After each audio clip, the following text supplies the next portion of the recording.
Hello there. Welcome to Red Robin. Yum. How can I help you today? I'm here to see a friend. He already has a table, I think. Perfect. I will just need to see your ID and proof of vaccination. Okay, whatever. Here you go.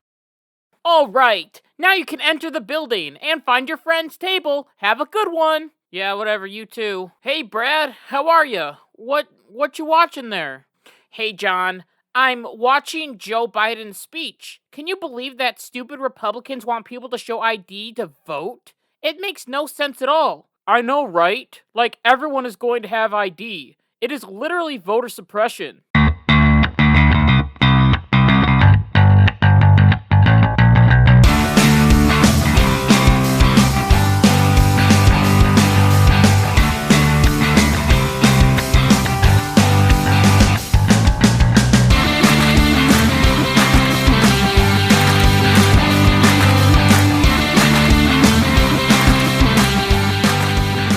Hey, what's going on, everybody? It's Kyle Dockery with the Dockery Docket. We are here with our very 85th episode of the Dockery Docket. I'm excited to be here, and I hope that you are excited to be here as well. And if you are excited to be here as well, make sure to go down below, hit the like button, hit the subscribe button, so you never, ever, ever miss one of my episodes, because you don't want to miss out. So, Joe Biden is having a very tough week, and basically, he's been having a tough 2 years of being president. The man is struggling hardcore. He's on a big fat struggle bus. Like, I'm not even sure if another president has struggled this hard. Okay, there might have been a few exceptions, but we can all clearly see that Joe Biden is not doing a very good job, and the American people agree. In a recent Quinnipiac poll, they gave Joe Biden a 35% approval. It also looks like his OSHA vax mandate won't go into effect, as the Supreme Court just blocked it for businesses for 100 people and more, but kept the rule in for healthcare workers. So it's a small victory and a load of losses, with more losses coming later, which we will talk about later in this episode. So what is a president supposed to do when all of these bad things are happening to them? Well, you are supposed to defend yourself. And the best way to do that is to ride the coattails of January 6th and go down to Georgia and call all the people that disagree with you racists and people that don't want black people to vote. As this week, Joe Biden went down to Georgia to yell at us all about this, and he mentioned that Kamala Harris is in fact the president. Then he dives into the speech talking about how voting rights are important, which I think we can all agree on. It was wrong for people to deny people based on skin color or sex to vote. And it was a good thing that we signed the 1965 Civil Rights Act and also passed a constitutional amendment to make sure that women can vote as well. Apparently, however, this is being stripped away, and in many states there are new laws that are making it harder for people to vote. As according to Joe Biden, with the new voting law in Georgia, people won't have enough time to vote, and there won't be enough drop boxes for people to put their ballots in. Just take his word for it. To them, too many people voting in a democracy is a problem. So they're putting up obstacles. For example, voting by mail is a safe and convenient way to get more people to vote. So they're making it harder for you to vote by mail. The same way, I might add, in the 2020 election, President Trump voted from behind the desk in the White House in Florida, dropping your ballots off to secure drop boxes. It's safe, it's convenient, and you get more people to vote. That clip is funny because Joe mentions that Trump voted behind the desk of the White House in Florida, which we all know the White House is not in Florida. But I can agree that voting by mail can be safe and effective, but there has to be a reason why you are voting by mail. Are you active military? Are you trying to lead the free world like Donald Trump was? Are you disabled and can't make it to the polls? Are you sick and can't make it to the polls? There are real reasons why you should be able to vote by mail, and you should have to request it. There shouldn't be a ballot going to every single address. That just leads to confusion. Someone might fill out a mail-in ballot, send it in the mail, and then go to the polls and vote at the polls. Now, I'm not saying that that has happened, but I can see people being very confused by that or not knowing if their vote has been counted at all. This is why if you need a ballot through the mail, you can get one, and if you don't need a mail-in ballot, then you can go to the polls and vote that way.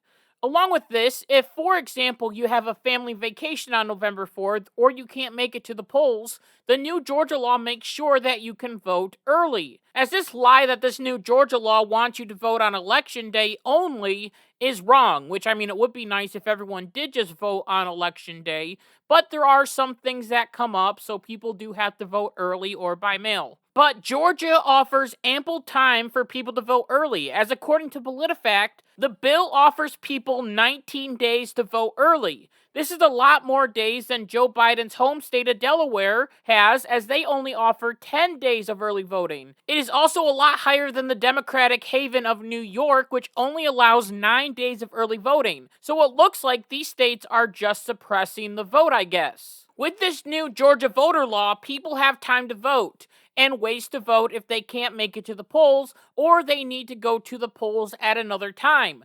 Then there is another problem that Joe Biden has with the new voter bill. If people can't vote by mail or early, which they definitely can, but if they can't, then that means that everyone will have to vote on election day, which will mean that there will be long lines at the polling stations, and it could take up to hours, and people might get hungry. And then Joe Biden mentions the Bible for some reason. Just take a listen to this.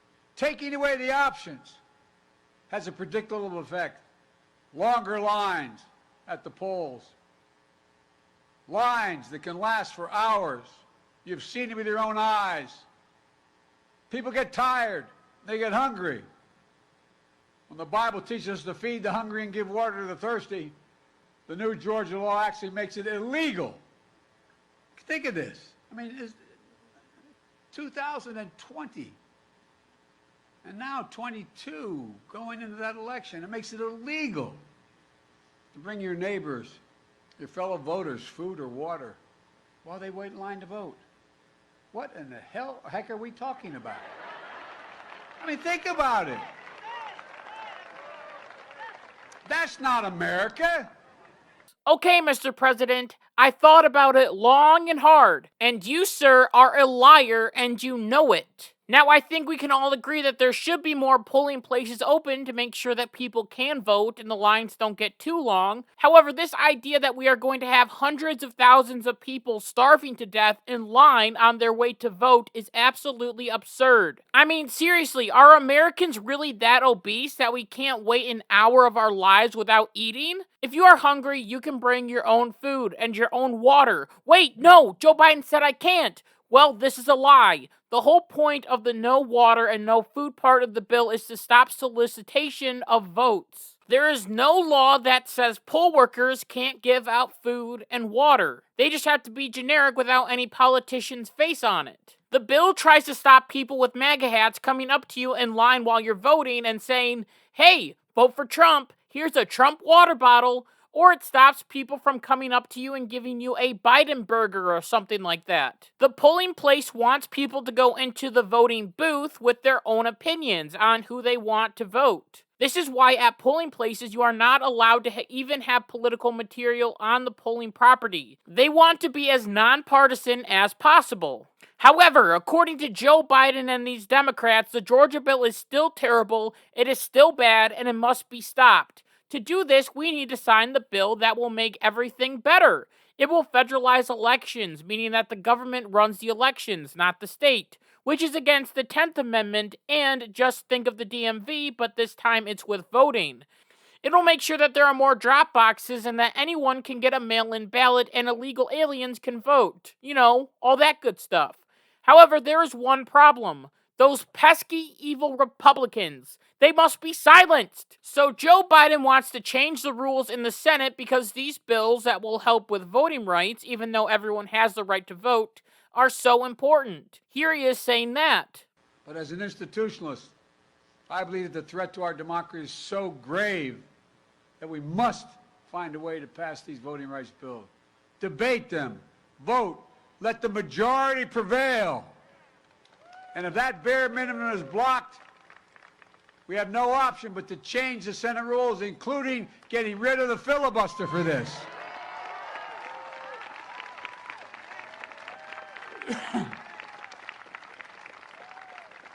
Let the majority rule. I want you to take that statement and put it in your head because we are going to talk about it later. It's going to come up.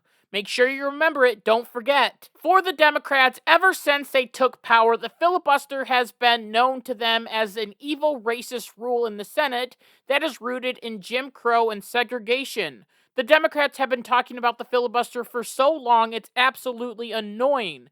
It's a relic of Jim Crow, a relic of slavery and racism, blah, blah, blah, blah, blah, blah, blah. What the filibuster does is make sure that the minority party or the opposition to a bill has a voice. Instead of a simple majority, 50 votes needed to pass different legislation, instead it is a supermajority of 60 votes that is needed to pass legislation. So if a vote comes through and it has 55 votes, the people that disagree with the law can filibuster and stop that law from passing. So because the filibuster is a relic of racism, Jim Crow, and all that stuff, even though the Democrats forget to mention that the longest filibusters were done by 2 Democrats trying to stop the Civil Rights Bill, that should mean from the very beginning that Joe Biden should have hated the filibuster. He shouldn't have defended it at all. Right? Wrong. As in Time magazine, this article read, in 2005, Senator Biden was a defender of the filibuster when Republicans were considering suspending the procedure for judicial nominations. Biden called it an example of the arrogance of power and a power grab. So because the Democrats stood up for the filibuster back then, the Republicans backed down and we still have the filibuster today, which the Democrats back then should have gotten rid of it because it's a relic of Jim Crow and the KKK and all that stuff. Okay, so at one point a long, long time ago, Joe Biden stood up and defended the filibuster. Big deal. All the other Democrats in the party must all be against it once again because it is racist and a relic of Jim Crow, right? Wrong. When Trump was in power, the Democrats decided to use the filibuster over 300 times, including a time when they blocked a police reform bill written by Tim Scott.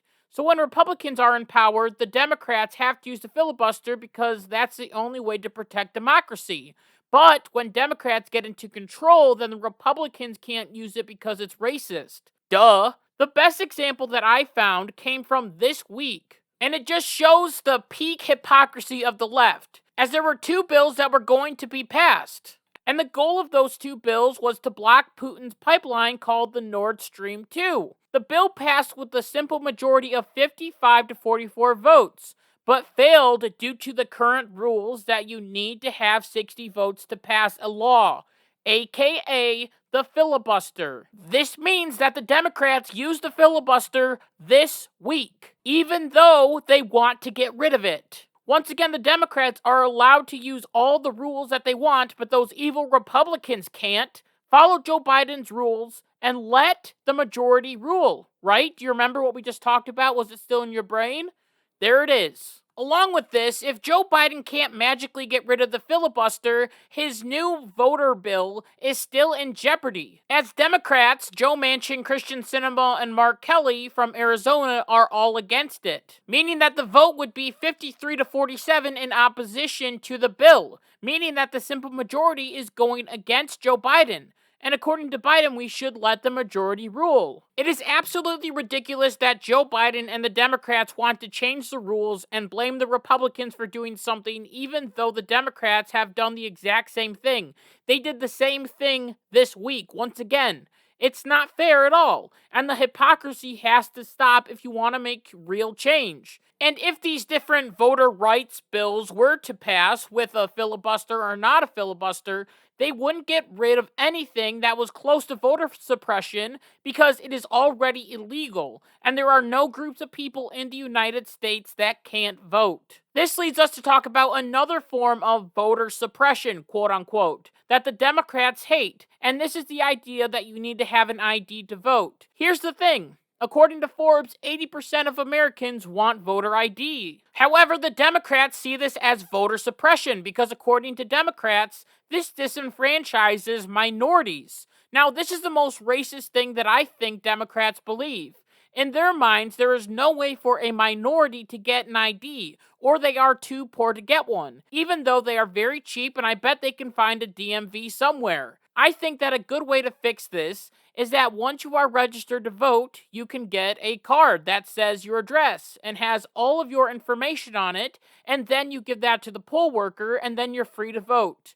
It can be more than just a driver's license. It could be a social security card, a passport, a student identification, a birth certificate, and yes, I am going to say it right now, you could even use your vaccine card to vote. Here's another issue. Democrats think it is so racist to have people show their ID before voting. But in Washington, D.C., you have to have your vaccine card to go anywhere in the state. Along with that, now in Washington, D.C., you have to show your vaccine card along with your ID to enter any building. So it looks like the nation's capital is under Jim Crow rule. The rules are just so confusing, and it's hard to keep up with the hypocrisy and terrible policy. It really hurts my head. It's Jim Crow to show an ID to vote, but perfectly fine to hand over your papers so I can get a coffee at Starbucks. We are living in pure crazy times. So Joe Biden ended his wonderful uniting speech by yelling about how if you don't agree with him, then you are a no-good Southern Democrat. Here he is saying that. So I ask every elected official in America, how do you want to be remembered? At consequential moments in history, they present a choice. Do you want to be on the side of Dr. King or George Wallace? Do you want to be on the side of John Lewis or Bull Connor? Do you want to be on the side of Abraham Lincoln or Jefferson Davis? This is the moment to decide, to defend our elections, to defend our democracy. And if you do that, you will not be alone. The names that he mentions of the bad guys are funny in a more ironic way. First, he says George Wallace, who was a terrible racist governor of Alabama. He was a Democrat, and so was Joe Biden. So Joe Biden was trying to appeal to Southern Democratic voters. Here is a newspaper article that says, Senator Joe Biden of Delaware, for example, tells Southerners that the lower half of his state is culturally part of Dixie. He reminds them that the former governor, George Wallace, praised him at one point of the outstanding young politicians in America. So if we were to pick between George Wallace and Martin Luther King, I know I would choose Dr. King. Who would Biden pick? Someone who praised him or someone who didn't? Biden also mentioned Bull Connor, who was another Southern Democrat from his own party. He mentions Jefferson Davis, who was the leader of the Confederate States of America. He is really comparing Republicans to a tyrant that wanted to split the country apart. That is truly disgusting. He's also comparing all of Republicans or anyone that disagrees with him as these evil, racist, terrible Southern Democrats. He has no decency at all. He knows what he's doing. He's trying to divide the country, and that's why he is struggling so hard in the polls right now. In the end, Biden went down to Georgia not looking for a soul to steal, but looking for a way to convince people that he was right. He came down to yell at people and tell them, you must agree with me, or else you are a racist. Or else you want to take people's right to vote away. Or else you want people to die of hunger while waiting in line to vote. What Joe Biden fails to realize is that labeling your opponents as racist, terrible people doesn't bring people together. It tears people apart and makes more people not like you. Some people in his own party are thinking the exact same thing. As this week, Kristen Sinema got up on the Senate floor and gave a speech and confirmed that she doesn't want to get rid of the filibuster, and said that the Senate and the country are experiencing an underlying disease of division. This is true. We are experiencing a lot of division in this country right now, and Biden is not doing a good job like he promised that he would to bring the country together. And with that, I just want to thank you so much for watching this episode of the Dockery Docket. And until next time, like my mom always says, be good, be kind, be loving, goodbye.